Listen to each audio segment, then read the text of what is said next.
Welcome to the Juan on Juan podcast with your host, Juan Ayala. And welcome back to another episode of the Juan on Juan podcast.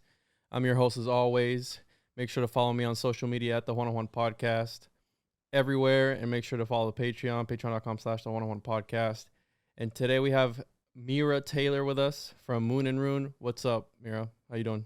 Hey, not much. Thank you very much for having me. I'm looking forward to repeating an already wonderful discussion that we've had. Yeah, this is our second time meeting. So the other episode we did with Mark, it was an impromptu type of thing. We'll be out on March 21st. So a couple of weeks here. And then we had a crazy impromptu conversation there about a little bit of everything. Yes. Which was great. So I wanted to bring you on because I was so interested the first time we talked. And I was like, let's talk about some stuff some more. So here we are. And on this show, I like to plug people's social media and their links ahead of time, and then we do it again at the end. So if you want, you can share your links, your social media and everything with the people now, and then we'll do it again at the end. Sure. So you can find me online at my website, moonandrune.com. And there's all sorts of information there about what I do with guided session work and consultation work for businesses. But there's also just a load of free resources for people to get started on, as far as just research, finding, sections of spirituality or mental wellness that sort of resonate with them, that they feel drawn to. And you can find me on Instagram at Moon and Rune Wellness, or at NemoFawn is my personal account. But all places I try to share, what I know with folks, and give tools, tips, and tricks, even if you don't do sessions with me, that can hopefully help a few people here and there. Awesome. You have here this quote. So it's Moon and Rune Gnostic Wellness. And we have here, the curious paradox is that when I accept myself just as I am, then I can change. What is Moon and Rune Gnostic Wellness, for those that don't know? And how did you get into this whole thing?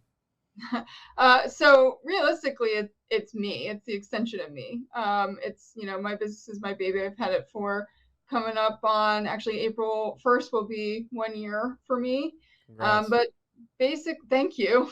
It's been a journey, but it's been a fun one. It's felt like an adventure more than something that I didn't want to do. I always say I'm here for a good time, not a long time. So you gotta do what you gotta do. So all of this started basically because, of course, I had my own things to deal with as far as mental and spiritual wellness, and just living a life that, wasn't feeling congruent to a lot of my own personal belief systems for daily life, but also just, really living in a state of victimhood, kind of feeling like life was happening to me and not for me. And so ironically, that quote became part of sort of everything that I do with Moon and Rune, such a prominent part of it, because it came to me at a super synchronistic moment, where basically I was having a lot of those thoughts and why is this happening? Da, da, da. And the quote appeared to me through, I don't remember where, through social media or in a book. And it just clicked. Right time, right place.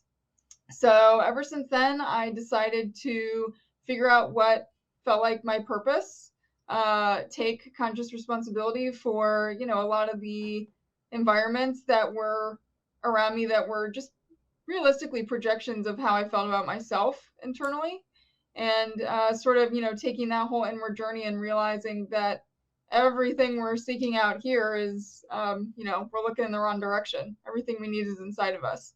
So I started taking classes, really honing in on it. I started in marketing, ironically. And so this came from actually a space where I realized that I had a real gift for molding people's minds with marketing. And I had always loved art.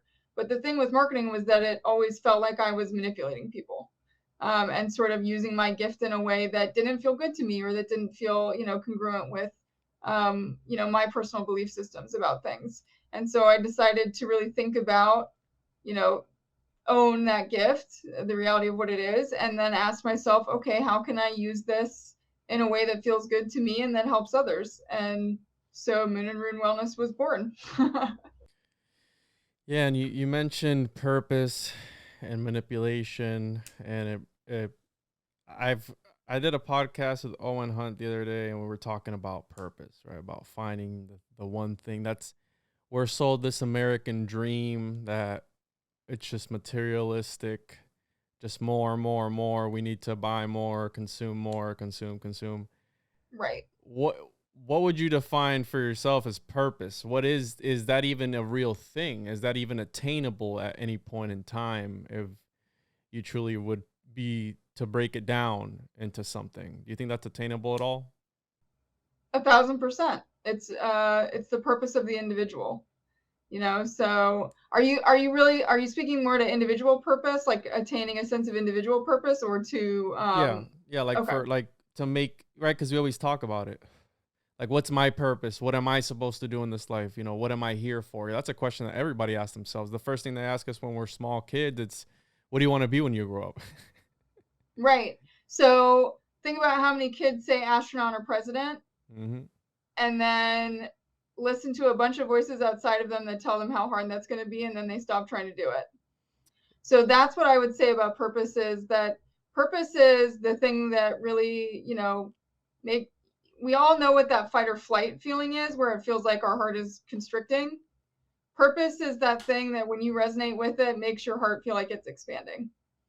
If I could give it sort of a connotation to body sensation. But purpose is purely for the individual. And it can be as simple or complicated as you want it to be. The other thing I would say is that it should be a living document for you. Your purpose should not be something that's set in stone. It should evolve and grow with you. My purpose for being 5 years ago at a subconscious level is very different than it was, or than it is today for me. It was based around what I thought other people required from me, 3, 4, 5 years ago. And that created a life for me that really didn't feel good. Whereas now even when people try to sort of tell me what my purpose is or care for me in a way that's based in fear, I remind myself to come back to that body sensation of what I know feels good to me. What I feel genuinely physically drawn to. It's a simple mantra, but it's a highly effective one, which is that I tell everyone, the things you want you also. Law of attraction is a basic law of cosmology that we're all pretty aware of. And so in law of attraction, we all get these kind of ideas or visions of what feels like purpose to us, or what we're drawn to. And then immediately get that followed up with a bunch of thoughts about why that's going to be hard, or why there's going to be things that get in our way, or we can't afford it, or there's not enough time, or whatever the reasons are, right? Those are the ones that are exterior to you, that have been sort of put into you, that you've accepted, ingested from the outside world over time. The purpose, the intuition, the spirit exists in that first visual you had in your brain about the thing that you're drawn to. That can just be purpose, right? That can be purpose on a daily basis, is thinking about what you feel naturally drawn to in a day and saying, that's what I'm going to move toward, because that feels like purpose to me. Purpose is not intended to be impressive to anyone either. I would say, you're not going to sit there and, one of the other things I recommend to people is write your own guiding principles. What sort of like your commandment or constitution for you as an individual. And again, living document, right? That's something I'm going to be revisiting mine here very soon, because I wrote it around the time that I started my business. But don't be afraid to write your own guiding principles for how you think life, should work, or how you want it to work, and how you, in an ideal world, are able to present yourself on a daily basis as a person with others. like other people, other groups, other entities within business.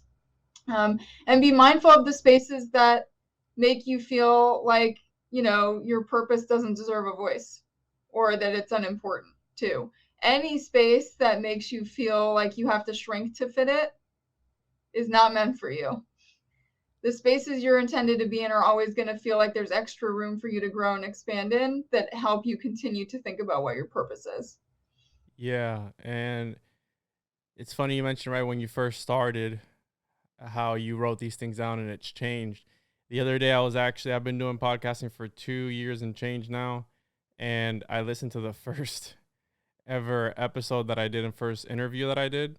And I felt like I was so innocent back then, and looking into all these subjects, I've changed so much. And I was literally like cringing while listening to myself talk the way I was talking. No, we got to get it so that you look at that video and you're like in love with it. Well, the reason I love podcasting, it's therapy for me. It's fun.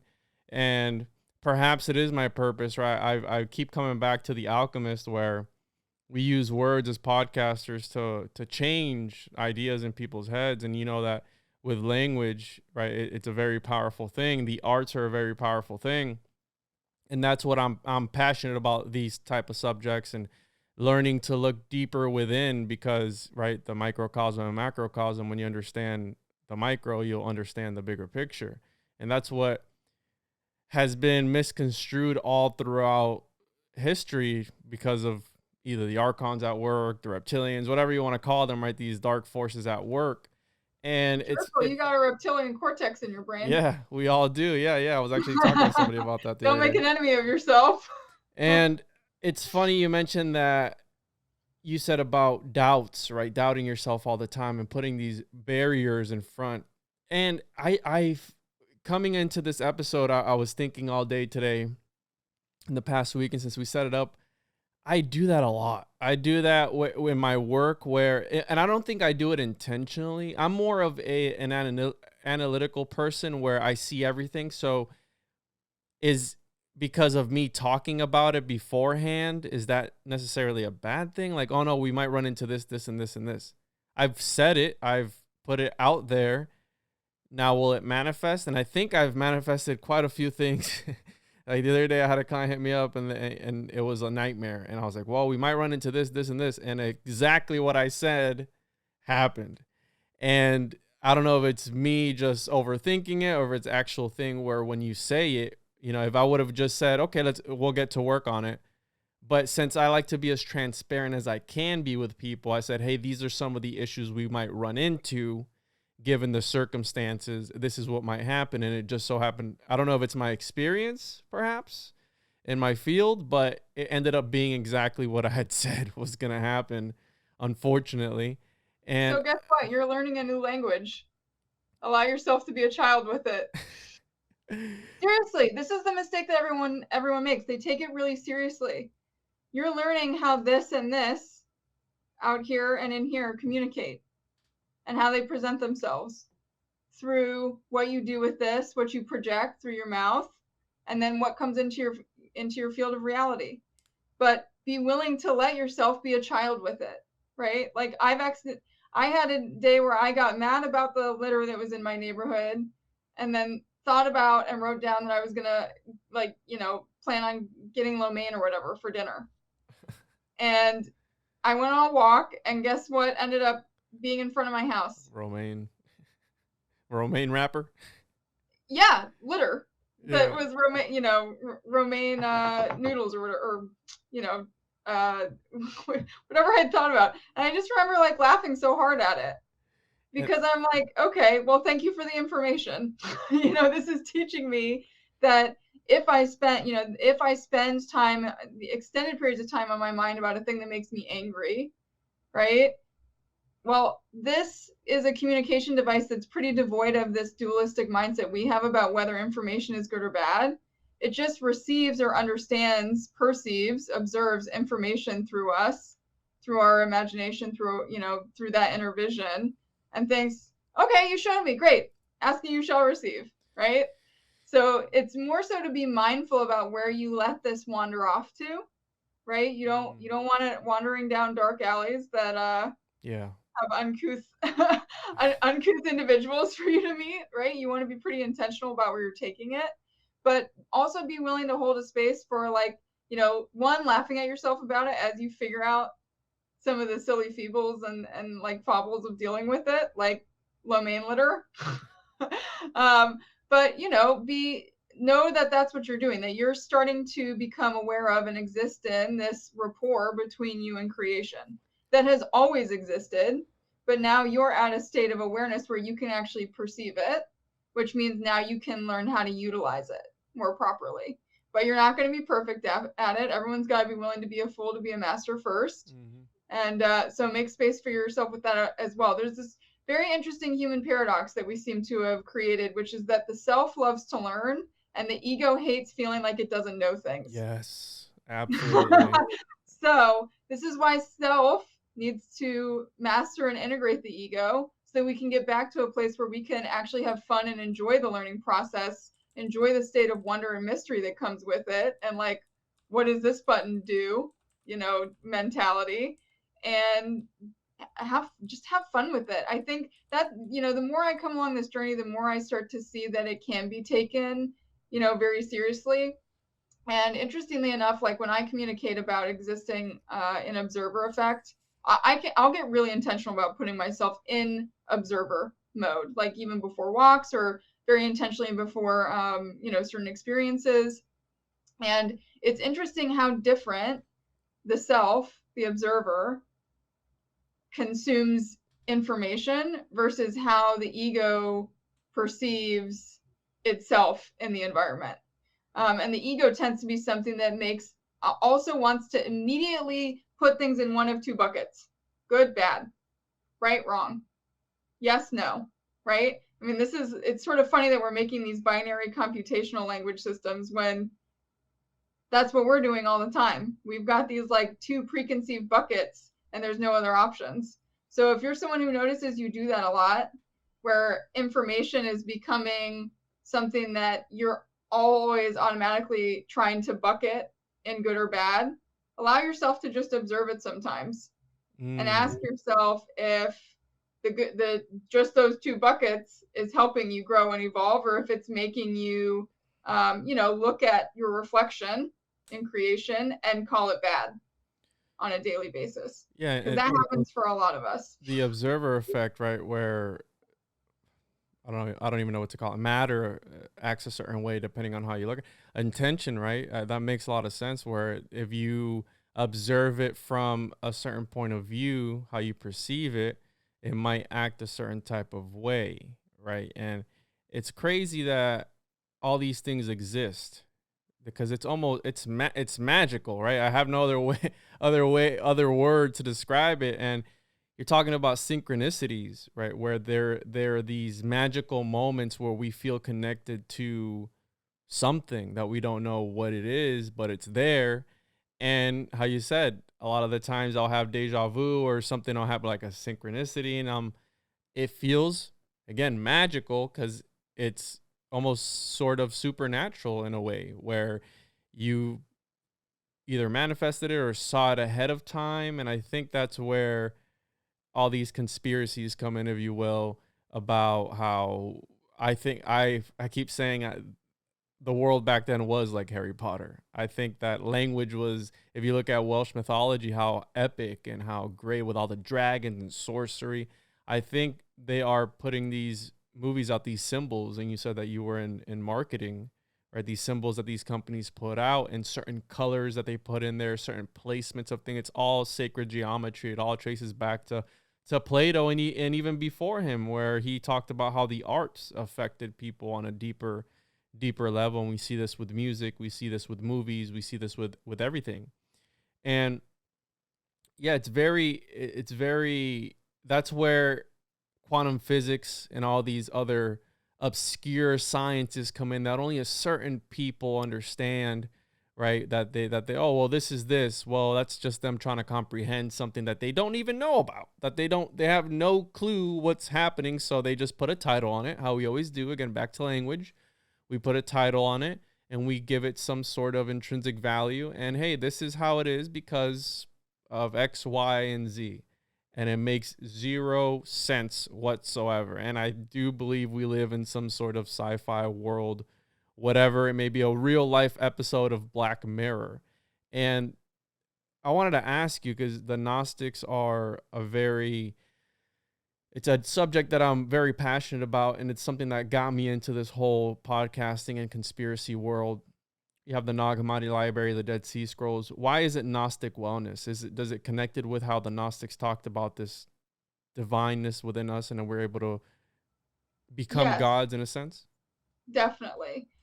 They also believe that God lived inside of you, Mm-hmm. right? That God is not some separate man in the sky who gives orders, and that you have to fear the wrath of, which we won't even get started on the irony of that, since wrath is a sin. But that also, so it was sort of interesting. I always had a draw to, like, and we all have this, we all have certain characters, certain personas, certain people from stories that we feel drawn to as we grow up.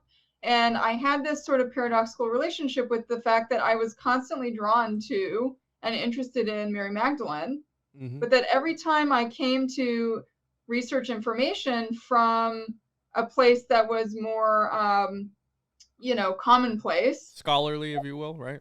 Like something mainstream. well, like, the more, I guess the non-Gnostic version of her, if Very you will. biased. Yes, because she actually was martyred as she was sort of scarlet lettered as the original Gnostic, because after Christ died, she experienced him within her and through her, and not outside of her. She's a saint, isn't she? I don't know that they ever actually gave her that. They finally have stopped labeling her a whore officially, which is a positive. I think that stopped happening in like 2005. But that was a common belief system for a long time too, that was her original mistress, right? Yes. So I always felt drawn to that story, but every time I came up and faced the story or got the story from others, then it didn't resonate again. And so for a long time I was super confused why I was so drawn to this female archetype, when every time I went to learn more about it from others, then it felt gross again. So as I got older, I finally had access to, other research methods. And obviously the beauty of the internet is that lots of things have become available over time. And the more I researched her on my own, the more I realized how wrong most of the people I had talked to had been about who she was as a person, what her purpose was. I would recommend to anyone and everyone that if they haven't read parts of her gospel, that they do. There's lots of interesting information, but also just what the truth around her relationships with the other apostles was as well, taught me a lot. The two men that she butted heads with most after Christ's passing were the two men who wrote the majority of the Bible that we all, have read or have read parts of today, the King James. So, that was an interesting lesson in and of itself for me.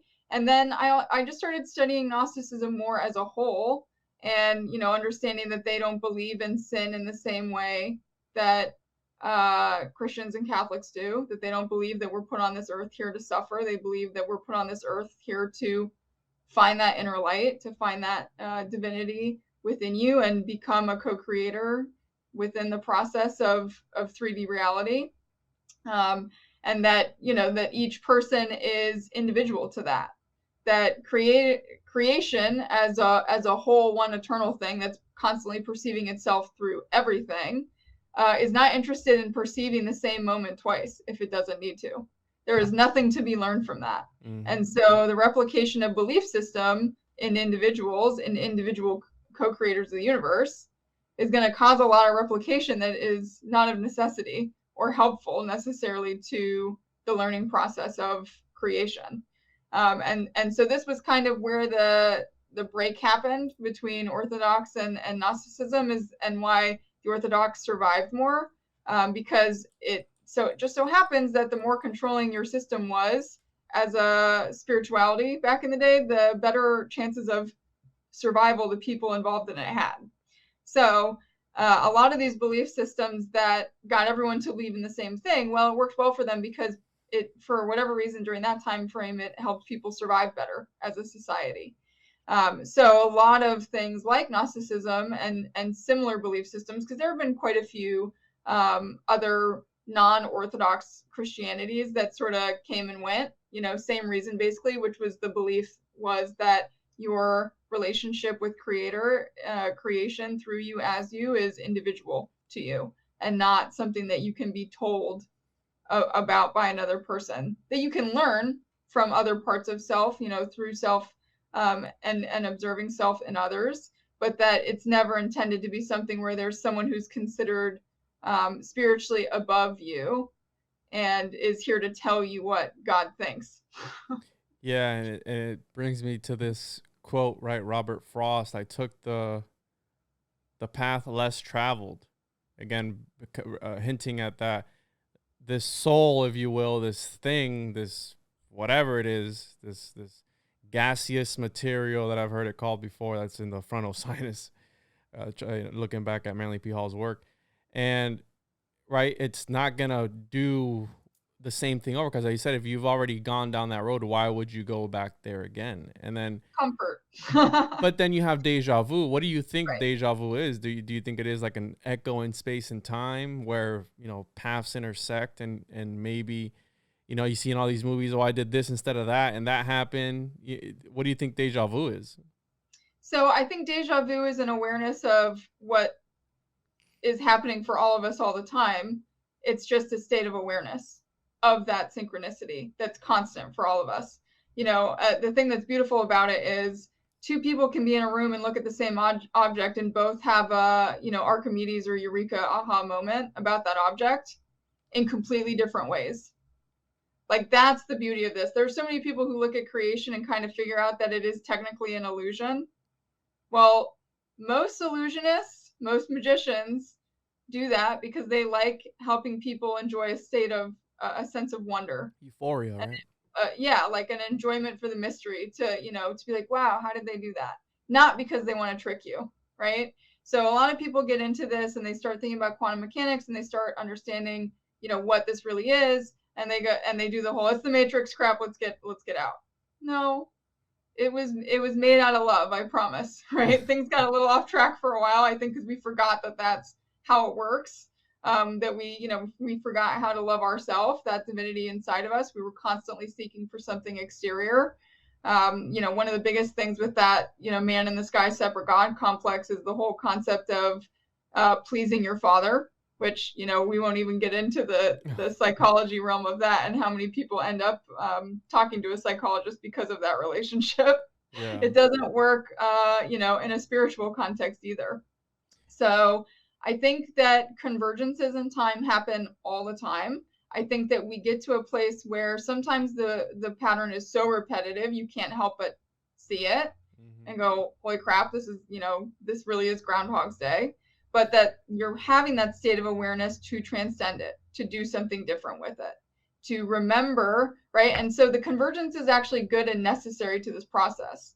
Because as present you steps onto that same path again and feels the energy and remembers the state that past self was in that same moment, they get to observe the past self, appreciate it, and then do something better with that moment from a state that has awareness and knows how powerful it is. Whereas the past self that's also existing in that time-space convergence was probably someone who didn't think they had a choice, that was a victim to the situation, that felt a thought coming or was in that event or experience and thought, this is the only way, and they kept doing it. So those moments are honestly pretty necessary. You have to have the Groundhog Day moment for you to realize that you're stuck, so you can get yourself out of it, so you can make a different choice, to change it for something better. Especially if you're in a state, you know, those synchronistic moments tend to really happen either one to continue us on the path that we've decided, or to help us see that we need to leave the loop that we're in. Those tend to be the two moments for us that we experience the most sense of synchronicity, both extremely important. but that the one that gets you out of the path, which by the way is that past you that you were cringing at in your videos from 2 years ago, that man did a lot to get you where you are now, right? Yeah. Those are those convergent moments for us. So the process is also about having that moment where when you look at past self, you look at it and you accept it, you integrate it, because that is your shadow. So figuring out how to look at that shadow of yourself and remember how to love them instead of cringing at them for, like, you know, how innocent they were or not knowing or, you know, whatever. What did they give you? Wow, they had the awareness to break cycles. They had the courage to do it, because it's never easy to break the cycle, by the way. It's usually a very uncomfortable situation that you're presented with. They changed their belief systems in a way that changed my life. I get to observe this person now because of that person being who they were, right? Like thinking about all the ways you can integrate self in those convergent moments is super important too, instead of just, you know, feeling that past self and being like, ugh, I don't want to do this again. I didn't like it then, I don't like it now, right? It's not to relive that state of being, but it is to appreciate everything that version of you did and all the bravery they showed, all the courage they committed to themselves, all the belief they committed to themselves to get you here to the point where you can actually have awareness of them even being present. Yeah. Because I can promise you that that version of you also had moments where the past self reconvened and they missed the moments. They didn't see them, right? Until finally they were like, I'm stuck, let's get out. And podcasting is weird, right? Because it's this journal, but with a voice. And there was a person that commented on on my first episode number 1, and we're up on episode like 85 or 87, whatever. I don't even know. Congratulations. Thank you. And that person commented on it, and she was like, "Oh, congratulations on your success, this and that. It was great. I loved it, all this stuff." And I wrote back and I was like, "Hey, this is my first podcast ever. Just know that if you listen to anything else, I'm a completely different person. It's not the same person, like at all. And it's been a bumpy ride where some of the subjects are heavier than others. And I like to do it in a certain way where it's, you know, funny, enjoyable, and talk about interesting things. But yeah, and I can, the way you put it, absolutely right, be able to recognize that. Right, so not make fun, using right? Metaphor, like metaphor and allegory are such beautiful ways to use language to help change people's perspective too, because it allows application of self within the context of the story, but far enough away that they're able to appreciate it in a different sense. So the one I love using for this is, you know, the butterfly never looks back at a caterpillar and goes, I hate you. Yeah. Right?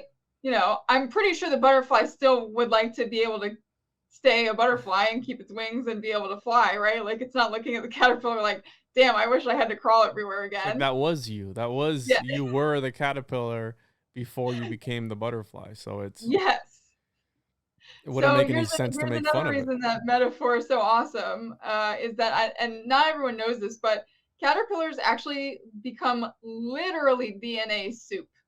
Yeah. When they are in a chrysalis, scientists still do not know how it is possible that butterflies retain stimuli memories from when they're caterpillars, but they do, even though there is no physical receptor, no brain left for psyche, for memory to exist, and everything becomes just DNA mush. Whoa. And then rebuilds itself again. They retain memories. That's wild. Isn't that amazing? That's crazy. That I did not know that. But yeah, it's they go through this almost like this transformation. It reminds me of metempsychosis, where right the soul goes and migrates to somewhere else, but it's still the same soul. And that's how I think that certain kids and certain people have these memories of their past lives. Pythagoras was known to supposedly, I believe it was like 4 or 7 lives that he remembered. Again, a person who was of higher consciousness and in touch with something else. He had this sort of apperceptive power where he understood this. You mentioned right, a theme in the Gnostic cosmology is this false matrix. You don't subscribe to the false matrix theory, the computer simulation? I don't. So here's the thing, the beauty of Gnosticism is I don't have to ascribe to the existing belief systems, because Gnosticism teach me that even my belief systems are allowed to evolve. Mm-hmm. Right? So even Gnosticism, even as a whole, like, you know, there were people like H.P. Blavatsky who came around and wrote things like the Sacred Doctrine. The Sacred Doctrine speaks of completely different belief systems and ideologies. It evolved very quickly, basically, because it allowed for people to have intuitive intersection with creation within their own mind about what cosmology was to them. And so it was never about, okay, everyone's got to ascribe to this belief system as it is. Now, the thing I will say is, yes, this is all an illusion, right? That we know that. Even scientifically, we can prove that literally all we are is light, sound, frequency, vibration occurring in a really beautiful way. Mm-hmm. But that, again, you know, you can either think that you're in the Matrix or that there's a wizard behind a curtain somewhere just fucking with you. I like that idea. Well, that's got a lot of self questions you got to ask yourself. Really? You think so? Having someone else in control, and why do you like suffering? Well, how do you feel about Nietzsche, right, where he talks about the Superman, that suffering is part of this life, right? My friend says we are humans being, right? Not human beings, they're humans being. And Nietzsche talks about this eternal recurrence where you need to suffer, right? What are your thoughts on? I was listening to an episode you did with, forgot the guy's name. It was like Reality something, where he talked about emotional alchemy. And you talked about anger. Do you feel that these experiences that we have are necessary? And do you think that suffering is part of being able to use to mold us, right? Like this thing that we're in, whatever it may be. Do you think? I think that suffering has been the predominant existing belief system about what best shapes the human ego under pressure and fear, but that I don't think that that's the best fuel source for how the soul evolves and grows as an individual, just because that has been the working, you know, algorithm, right? Like if someone could disprove gravity tomorrow, guess what? We're taking the new belief. Yes. Right? Like you don't if someone disproves it, if there's a new theory that comes out that's proven, you don't stick around with the old one. You move on to the new one, right? So I would say the same for this. I think that we have learned enough from the ego complex individuation reality, and that we are ready to return to core archetypal self expression that observes more than it attaches. So basically the difference between this two is the concept that the logical or rational mind has been acting as the lead to the subconscious, and that realistically it actually exists much better as a support system, as a structure or framework, as the observer, through which it perceives information and shares that information with the subconscious, so the subconscious can give you your fullest expression of self in the present moment, unattached from ego. Because ego is the thing that, like, many of us have intuitive moments where we are thinking about saying or doing something, and it's only our ego's fear that usually keeps us from doing it. Well, that's because the ego was never supposed to really, you know, obviously it was, because we had to learn from it, but in the present moment, we've kind of come to learn that the more the ego attaches to things, the more the ego individuates by labeling itself, by accepting static definitions of self, the more it limits the potential of the spiritual self or the soul. So that's why the observer effect feels so good to people. One, because it's a state of neutrality. You're observing, you're perceiving creation as information and therefore not potentially distorting it, right? But that you're also basically just feeding this amazing intelligence that is the collective subconscious mind loads of information in a way that you're allowing it to then its structure and support instead of control.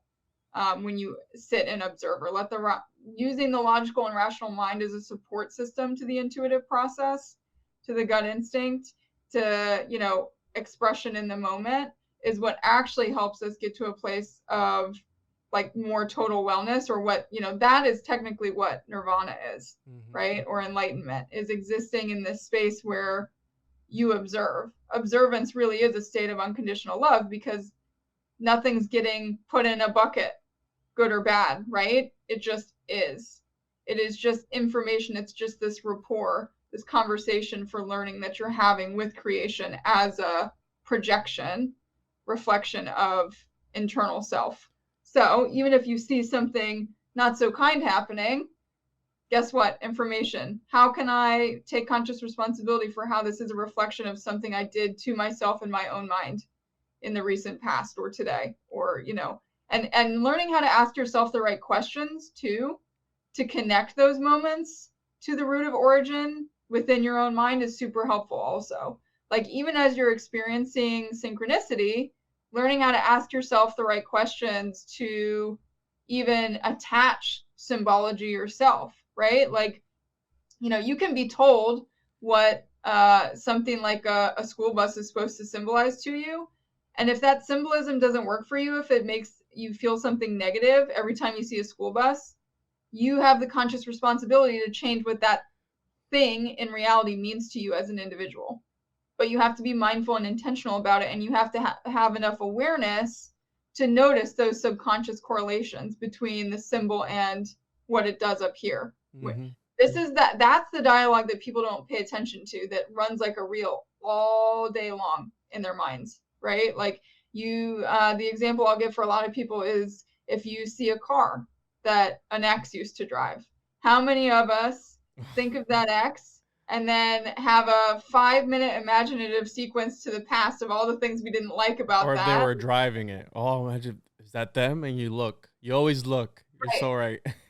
So if that moment, I use this thing called this SUE scale with people too, which is standard or subjective units of experience scale. And it is basically to help you understand or use your rational, logical mind in a way that helps you with this inner work and to see the truth of what you're experiencing. So the scale goes from -10 to +10, 0 being neutral. And I always tell people, neutral's not that bad. Neutral is actually a great place to be, right? So defining your neutral is important too. But let's say that car drives by and you were feeling like a 5. And now that the second that car drives by, okay, now you feel like a 2. Mm-hmm. You keep thinking about it for 5 more minutes as you're driving to work because you're not controlling what's happening up here. You're just letting it happen. Well, you get to work and now you're a -3, mm-hmm. Right? So it's getting to a point of 1, like, no, it helps actually to assign a numeric value to what your body experiences, right? Because usually something like that happens, the car goes by, and ironically, we sense it here mm-hmm. first before the thoughts start doing the 5-minute diatribe that doesn't help us or bring us anything we want. So that's that moment for the more presently aware person to say, what new value do I want to assign to this car? Right? Like, what symbology do I want to personally attach to this car? Or being present enough, you know, I work with affirmations a lot too. If that's something you need to observe and release about the past to create a new and better present, don't be afraid to use affirmations like that in your own mind. But also, like, if you're alone in your car, say it out loud. Words are powerful things. And it just... What do you say, Mira? You say, fuck that car? Like, it helps with neuroplasticity too. It builds a new pathway instead of the existing one. What are you supposed to say? Like, fuck that car? Or like, because you can't be negative about it either, right? Well, the car's just information. Why would you judge it? True. Your ego is what's mad about the relationship and has contextualized it to the car. The subconscious. Yeah. The car never did anything. Right? That's what's funny. So it's getting to the point where you just realize, this doesn't feel good for me to have this association. I'm going to make a new one. Mm-hmm. Or I'm going to observe and release this association that I know is rooted in the past and isn't serving me, so that I can hold space for other information, right? But it's also at least not letting it...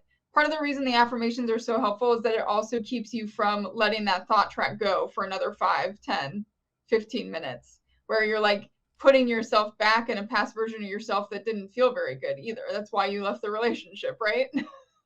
So it's all about, like, this is why the observer effect is really good too, because if you're in the observer mode and that car goes by and you have that sensation happen in your body, You observe it happening. You observe that an emotion was experienced instead of, I am angry now, right?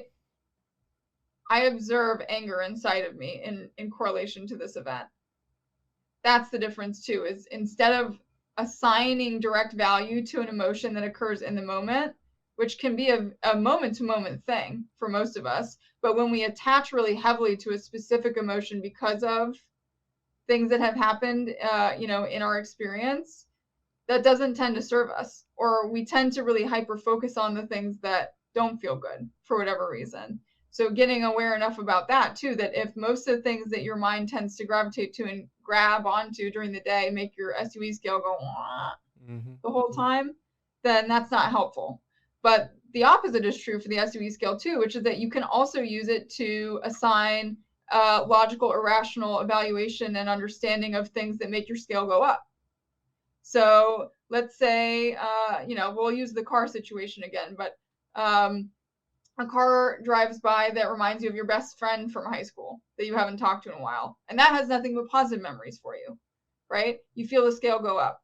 Those are important moments too, because it helps you assign basically mental resource within your own mind, within your own memory complex and psyche to move your scale whenever you want to.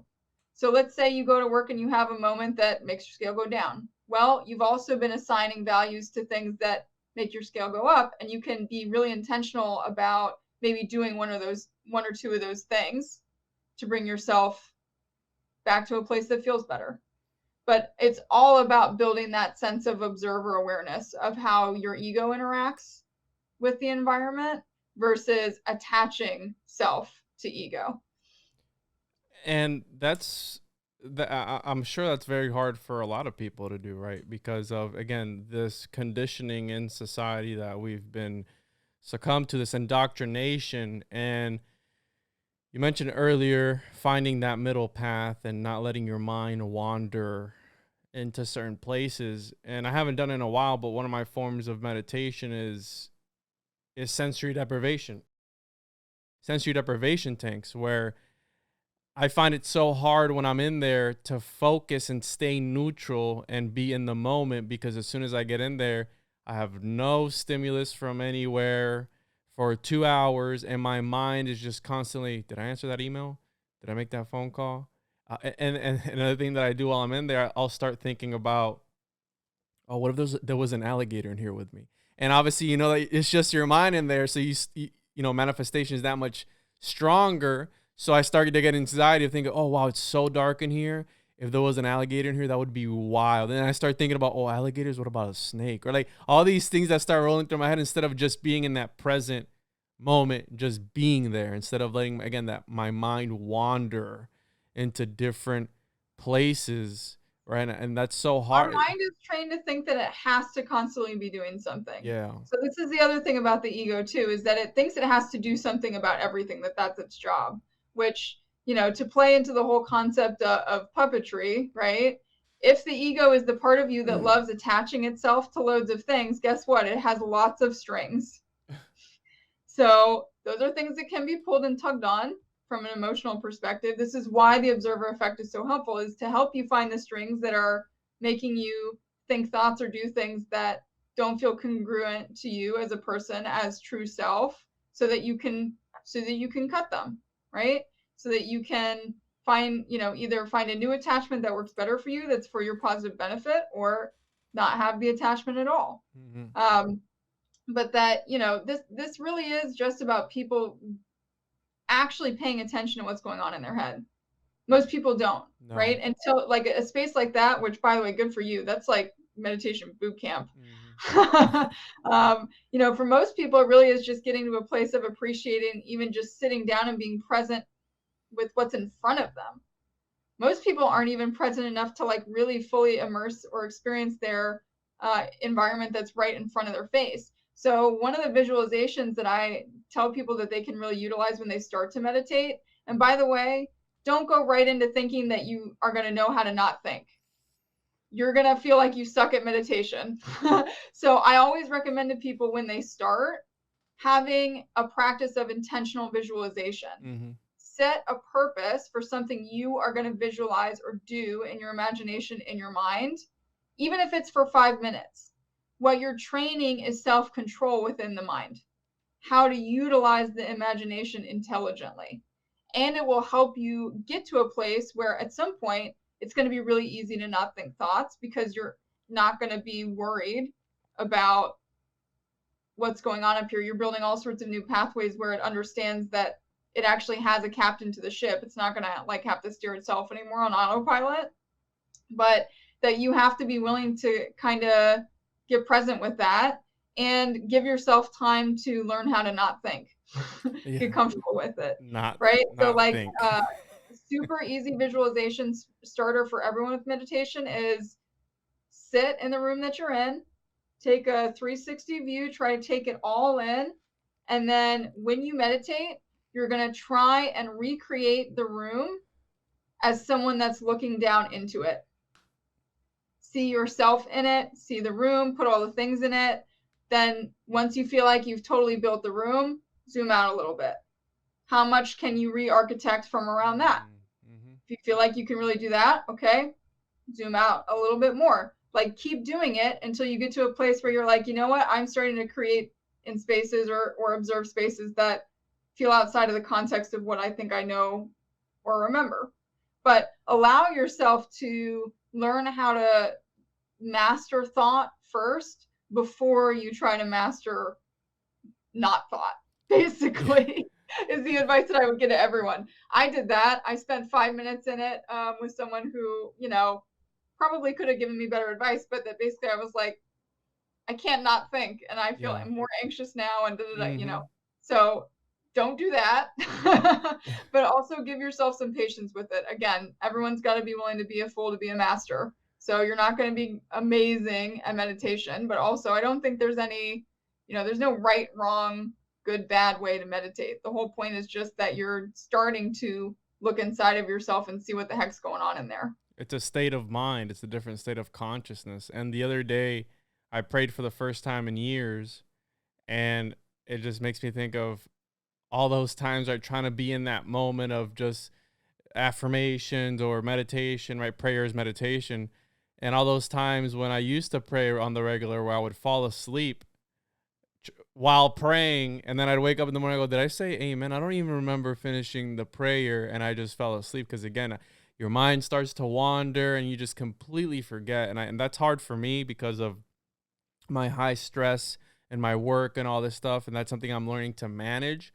And you said earlier, people who hyperfixate on things that aren't good. I'm the opposite. I hyperfixate on things for a short period of time. Then I'm like, I find a hobby, I go all out, and then I find another hobby, and I go all out, and I left that other hobby just completely. I hyperfixate on these things again, the reason I started podcasting was because I started with fishing videos. Okay. And then I noticed that if I would fish for 12 hours and I didn't catch anything, I had no content.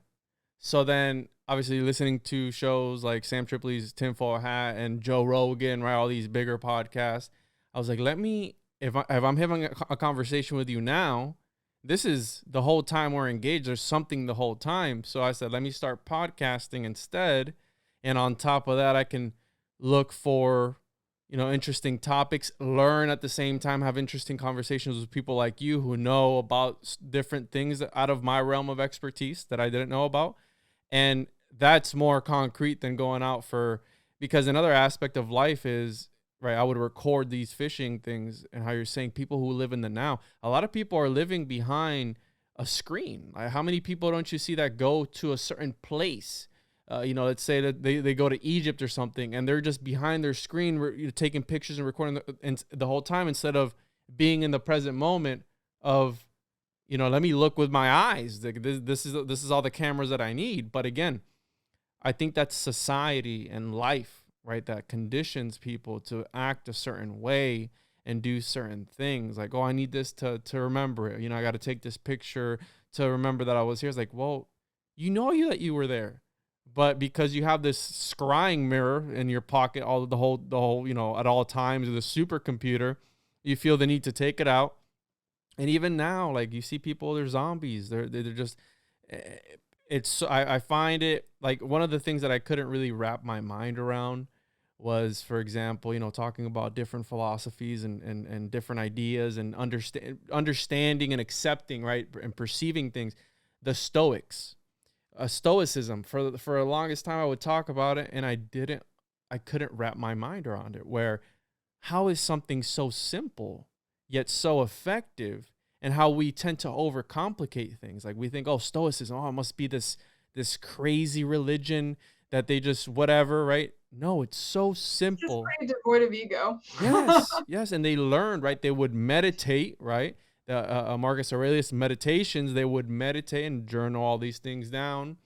And that's why I think, right, they always say find something that, coming back to the whole purpose thing, find something that you are passionate about. I'm passionate about this, but then how can I make this for a living? Like you can't, you know what I mean? Like not that you can't, you can, as long as you. I was gonna say, let's work on that subconscious belief system if it's present. Well, that there's my skeptic coming in, what I was telling you about, like, oh, well, I can do this, but there's this, and this. And that's just the way I am. When I analyze something, I look at all the points of views. I look at everything, in a 360 3D model. I look at everything. So I'll be like, okay, I can go from here, but then if I go this way, it's like playing chess. Well, you go this way, that's going to happen. You go this way. That's why I love chess, because it's, again, a brain exercise that you can do to look ahead, to be aware of what's going to happen 5 turns from now, not just in the present now. But then you have people like Alan Watts that talk about there's only the eternal now. So you have all these, all these ideas all at one time. And it's like, how do you choose to interpret life itself? Either you look at it from a scholarly point of view, if you will, or a skeptical point of view, or learn to accept everything as. That's what I love about the Stoics, that they learn to accept the logos, the universe, for what it is. How many people stress themselves out about things that they can't control? Everyone does it. Like, oh, I wish I could have done that. It's like, well, listen, it already happened. What can you do to change it? By the way, what can you control in that present moment? Yeah. That's what's funny. There are so many people who, have like kind of, I call it micromanagement. I have obsessions. That. Yeah. I would much rather have macro management obsessions, right? Like if you are someone who gets anxiety or feels overwhelmed because you feel like things are out of your control, and that makes you someone who wants to like hyper control certain things, focus that sense of control inward. You'd be surprised how quickly you'll evolve away from anxiety and overwhelm, honestly, because you're putting the locus of control outside of self when you are someone who generally is anxious or overwhelmed by things, because you think it's constantly not something that, you can predict, or that it will act unpredictably. Yes, it will act unpredictably, but this won't. Yes. If you spend more time up here learning how to actually utilize it for yourself. Absolutely. And we touched on Carl Jung, the first episode we did with Mark. And I love this quote, and it's something that's always resonated with me. Until you make the unconscious conscious, it will direct your life, and you will call it fate. I know you know a little bit more about Jung than I do. Can we touch on the subject of Jung and the subconscious? I've heard that the subconscious is the one responsible for all these abrupt decisions that we take, these last second decisions, like in the, when they put you on the spot, like, hey, what are you going to do? I'm going to do this. And then you completely, even though it went against every bone in your body, you still went to that decision. You still went with the subconscious. So actually, it's quite the opposite. The subconscious is the thing that screams through your bones for you to do it. It's your intuition, right? But there's lots of voices that we consume and amalgamate into self and our psyche over our lifetime that quiet that. So the funny thing about that is there are a lot of people that like high pressure environments because they call it like, it's so high pressure that I just like Jesus take the wheel with it.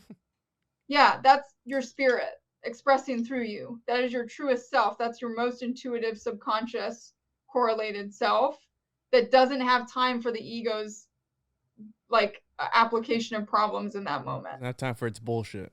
Right. So this is actually where a lot of procrastinators come from, Because the truth is that they actually do best, are most successful, and enjoy most existing and expressing as intuitive self.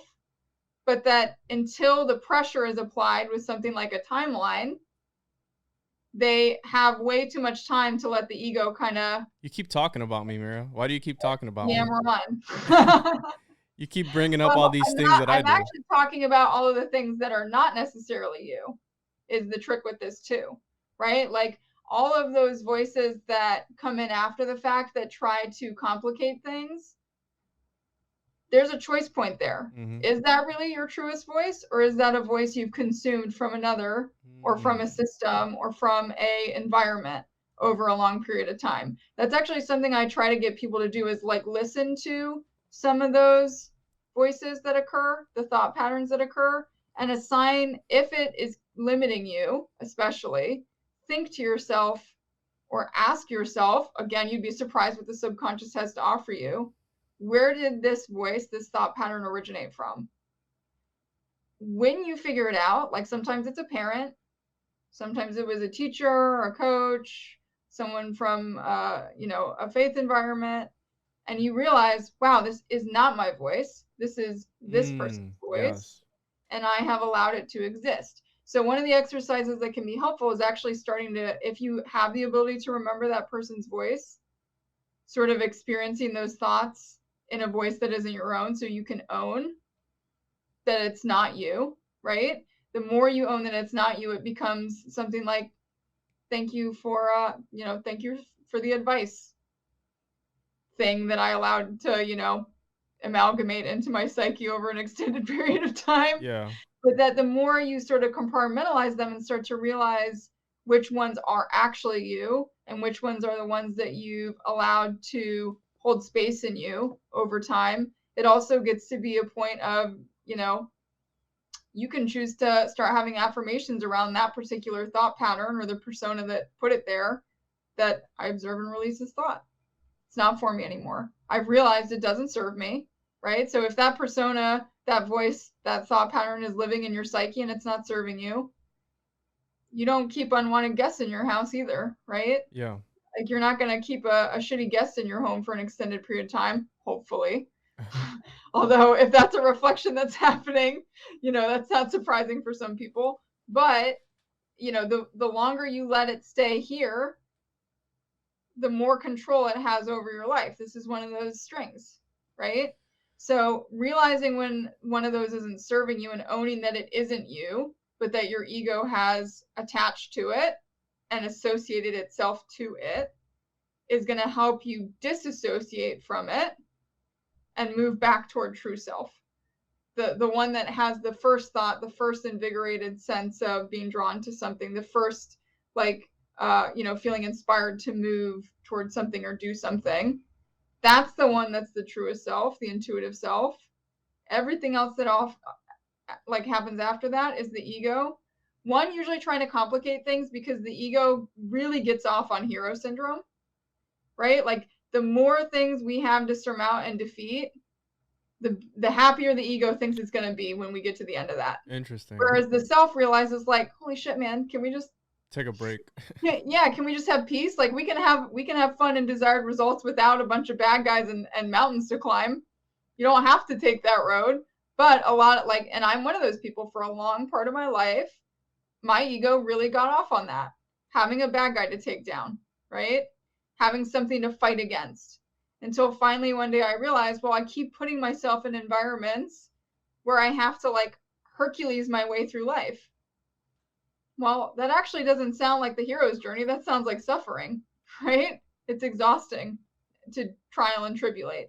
So I think the ego does have to experience those things to come to a place of awareness where it realizes maybe it's not good at being the lead, and allow the subconscious, the intuitive, to take the lead more, and for it to just be that observer that offers information from the experience, undistorted information, to the subconscious, so that the subconscious can express itself most intuitively without having to think too hard about it. It's actually a far more biologically efficient form of intelligence to not have to store information in one static place versus the subconscious that pulls from the collective whenever it needs it, kind of like a cloud, and gives you the information that best suits you in the moment, so that you don't have to spend so much time and energy in the biology of creating that moment. You make it sound so easy. Well, it feels disconnecting easy yourself. to me now. The other thing I would say is, don't define it as something that's difficult. The more time you spend with it, the easier it feels, because it literally feels easier to exist that way. But it's not so not exhausting everyone to is exist that focused way. on that though, because we have this culture centered around when we hurt our arm, we go to the hospital, but what if you don't feel okay mentally? We don't, you go to a psychologist or a psychiatrist, whatever, and what do? They just pump you full of a bunch of chemicals to try to correct the imbalance. Like, I was reading my dad's MS medicine side effects, and I was reading the side effects. I'm like, I think I'd rather just have MS instead of all these side effects. Like, you know what I mean? Like, but if you go somewhere and go, hey, I don't feel okay, then it's dogmatized. It's like, oh, you're crazy. We're going to lock you. We're going to put you in an asylum. And again, it's this conditioning of out of sight, out of mind type of thing. So don't think about your subconscious. Don't think about all these symbols that trigger you and all this stuff. Just live your life, be this little worker bee, and just go to your 9 to 5, come home, sit in front of a TV and just watch some, Keeping Up with the Kardashians or something like that, and just something mind numbing to where you just have to go to sleep and then do it all over again the next day. And you find these people in this cycle, right, where they're just doing the same thing over and over again. And the whole thing about insanity is doing the same thing over and over again and expecting different results. And I think a lot of people are in that cycle where they're not able to break out and do research. How I've had people who call me to ask me about certain conspiracies and all this stuff and all these things, because they know I'm looking into it all the time. They go, well, I don't really have the time for all that. I go, well, if you really wanted to look That's into a it, belief system we can work on. yeah, you could. That's a place for affirmation, right? I Yeah. still do that. When I feel overwhelmed with time, immediately now my subconscious is programmed, wired in a way that it responds with an affirmation that negates that belief. Interesting. Okay. So instead, I start to think, my ego starts to think, wow, why am I going to do that? And my subconscious takes over and gives me a new thought pattern, which is, no, the desired result is that I have all the time that I need to get the things done that are best for me today. Right? Mm-hmm. Instead of letting the other one run the track, if the subconscious is the one leading the show, then it tends to give you the things that are more loving and better for you, more constructive, more beneficial for you, than allow you to get stuck in, like, rational mind really is all about analyzing. Well, analysis only comes from past or previous information. It doesn't exist in the present. It's only an accumulation of data points that has occurred before this present moment. So I would much rather the thing that wants me to keep moving to the future run the show than the thing that wants me to keep thinking about the past, right? And getting upset about it. Where does the dark self fall into all of this, Mira? If there even is one. I think it comes to the place of realizing that by defining a part of yourself as the dark self in a context that's bad, that's what you're kind of here to transcend. We all have an alter ego if we're living in a state or sense of awareness of duality, right? Those good, bad, right, wrong buckets. But that transcending that is there's an old saying that transcending duality is realizing that you are God and the devil, both inside of you, that your judgments of self dictate judgments from others, from you, usually. Like, the more you think someone's going to judge you for something, guess what usually happens?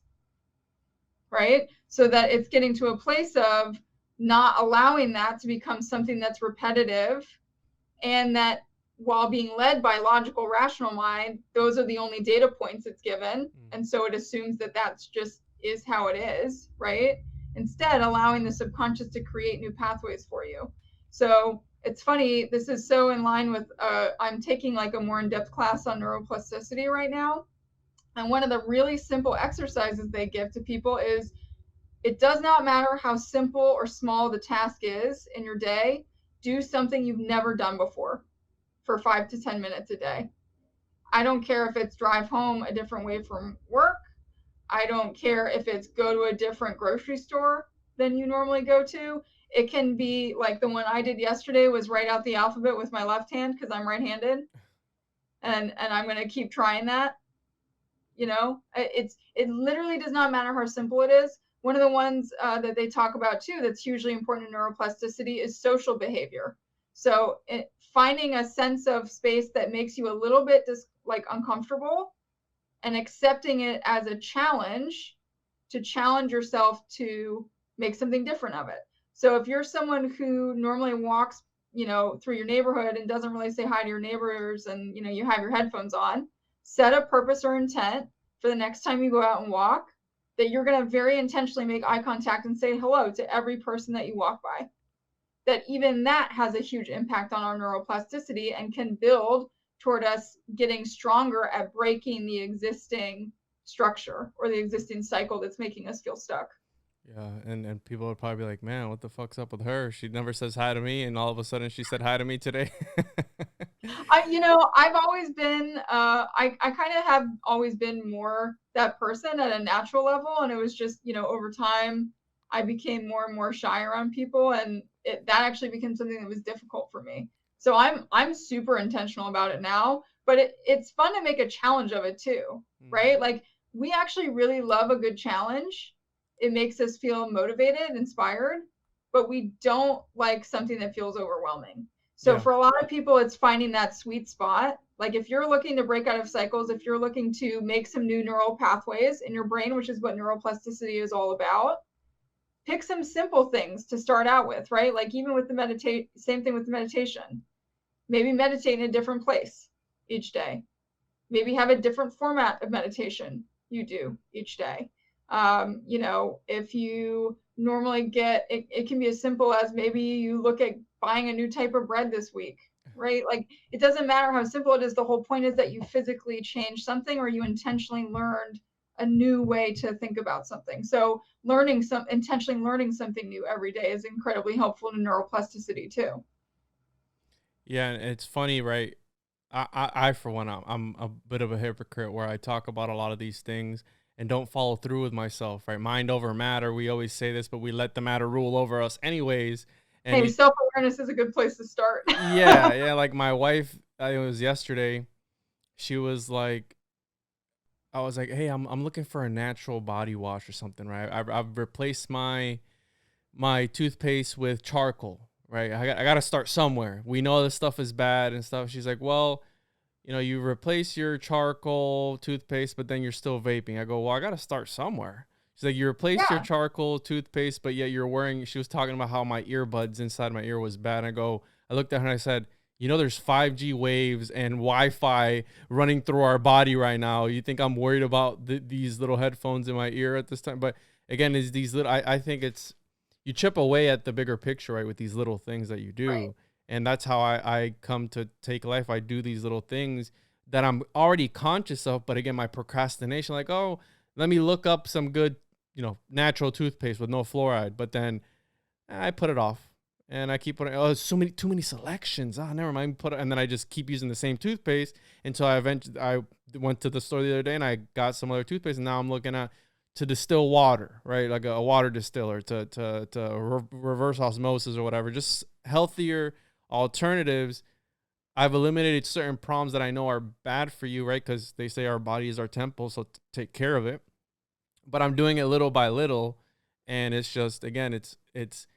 I find I'm a hypocrite sometimes because I talk about all this stuff and then I'm not practicing these things, right? Of like, focus, make your mind centered, be neutral, do all these things. I'm doing the exact opposite sometimes, and I don't know. So knowing how deep you can go with spirituality can also be dangerous because people can be looking at it like, wow, there's no end. I'm never gonna get where I need to be, right?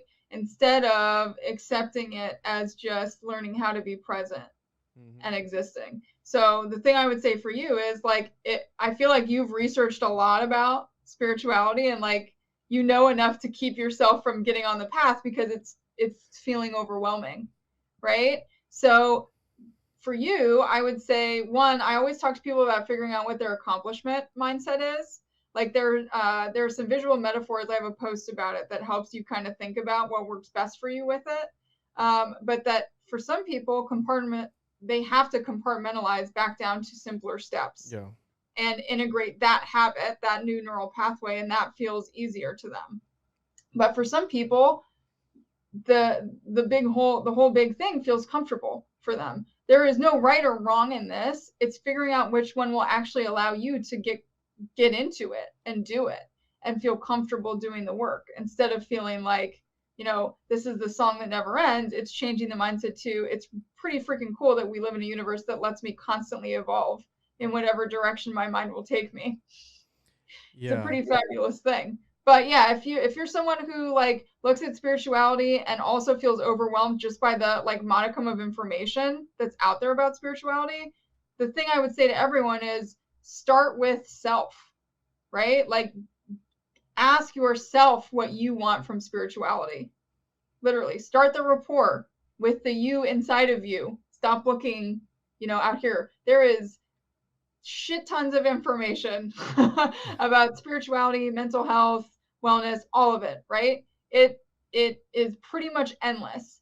But the thing that's important for each individual is what resonates with them, what they feel drawn to, what that internal intuitive voice is sharing with them is right for them. So if you're feeling like, oh, this is so much information, you don't have to consume someone else's version of what spirituality is to find a spiritual practice in daily life, or to find mental wellness tools that you can apply, one by one. The SUE scale is a great one that I would recommend for you to start with, right? Instead of looking at meditation and things like that, start with something that your rational mind, your logical mind, which you use a lot, will actually enjoy doing. It feels more inviting to it, instead of like you're just rejecting it completely. So things like the scale.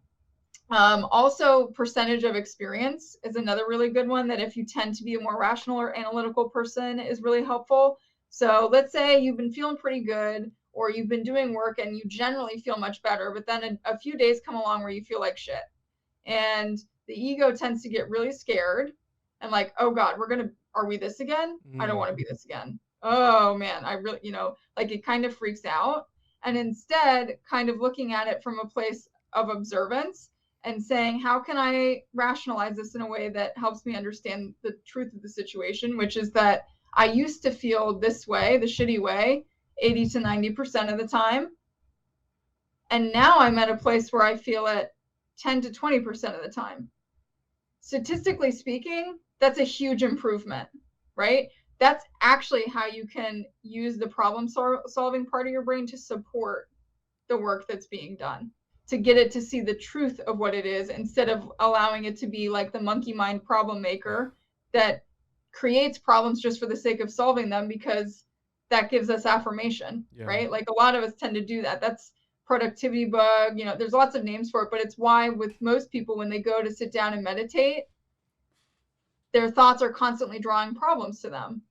Because every time you have a problem, your ego reacts and solves it, and you go, woo, I solved it. Because you feel good, right? Again, the ego feels good by, I solved this. What's next? What's the next? I want that next high of this shot of euphoria for those, whatever minutes, right? I accomplished something. What's the next thing, right? And that's what I'm doing all the time too, constantly solving problems, and just on the way of solving those problems, I get more problems that pop up, given the nature of the business I'm in. But yeah, I think that's very important to be able to overcome that, and just not complacency, because that can be dangerous as well, but find a spot where you're happy, right? I mean, a balance. It's all about balance, which sometimes life can tip the scales, radically to one side or to the other.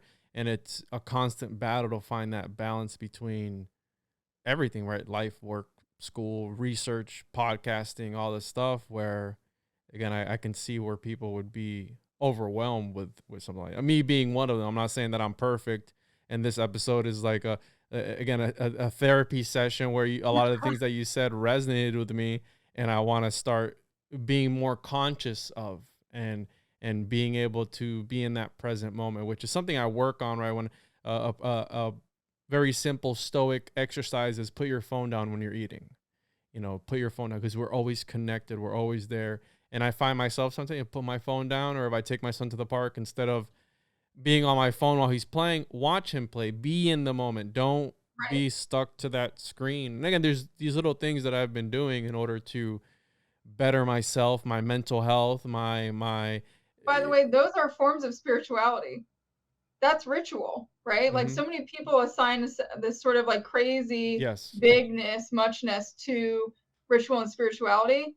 That example you gave right there is still a form of ritual and spirituality. The simple act of deciding to make a ritual that every day before you sit down to eat, you're going to put your phone away. But it's serving a purpose for you. That's the whole point of all of this, that I try to help get people to a place where they understand that ritual can also be about the way you end your day at work, so you can actually mentally leave work behind. Did I pass, Mira? Did I do good? Is that, would you like the affirmation? Yes, please. So this is a funny thing, but I don't know why, like maybe it's just gift culture, but for whatever reason, whenever I feel like I'm having an ego moment where I'm like, I can sense or observe myself like wanting the yes or no from someone else, I have this like visual metaphor of Peter from Family Guy with the actually maybe it wasn't Peter, but there was an episode of Family Guy where there's like I think it was James Woods maybe, but there's like ooh piece candy. Oh yes, the trail. Ooh piece candy. Yeah. Right. So that's pretty much what ego does. Is it goes ooh piece candy, and then it's like okay now what? Ooh piece candy. For me, that's when I'm doing an interview and I ask a really good question, the person's like, wow, that's a great question. I go, yes. Like inside I'm like, yes. Or when I say something and I see the person's face light up because they didn't know about it, or maybe they didn't connect the dots, those are the affirmations that I seek. And that's why I do this. And I talk to different people to bring, right. This whole podcast is about bringing new things and helping and hopefully making people think new thoughts. Yes, exactly. Alchemy, exactly. Transforming the thoughts of people and hopefully bringing something new to them in a way that's enjoyable and digestible. And I think that you did a great job today. It was very informative. It's not every day that you come across people who are on this sort of higher level of understanding of, I know you don't like it, but the matrix that we're in, the simulation that we're in, because it is a sci-fi world. And I had a great time, Mira. I want to put you in touch with some people. So after the call, I'm going to tell you who. Can you share your social media once more for the people who are interested in looking for your services or looking you up and following you on social media? Yes. So, if any of this resonated with anyone today, please feel free to reach out. Everything that I do in session is, integrative with these sort of mental and spiritual wellness concepts and how we can marry them for the individual in a way that delivers desired results from working together. You can find me at moonandrune.com is my main website, or on Instagram at moonandrunewellness, or at NemoFon is my personal account. Awesome. And I want to thank you again, Mira, for coming on and having this conversation with me. It was very insightful, very informative. And again, it resonated with me, a lot of the things I felt like you were talking about me. So that's part of what I do. That's the subconscious medium thing. Oops. So thank you so much, Mira. I really appreciate it. I had a lot of fun. So me too. Thank you so much for the opportunity to share. And, if I even changed one mind today, I feel my purpose has been delivered. So I appreciate the audience to help me get there. Absolutely. Thank you.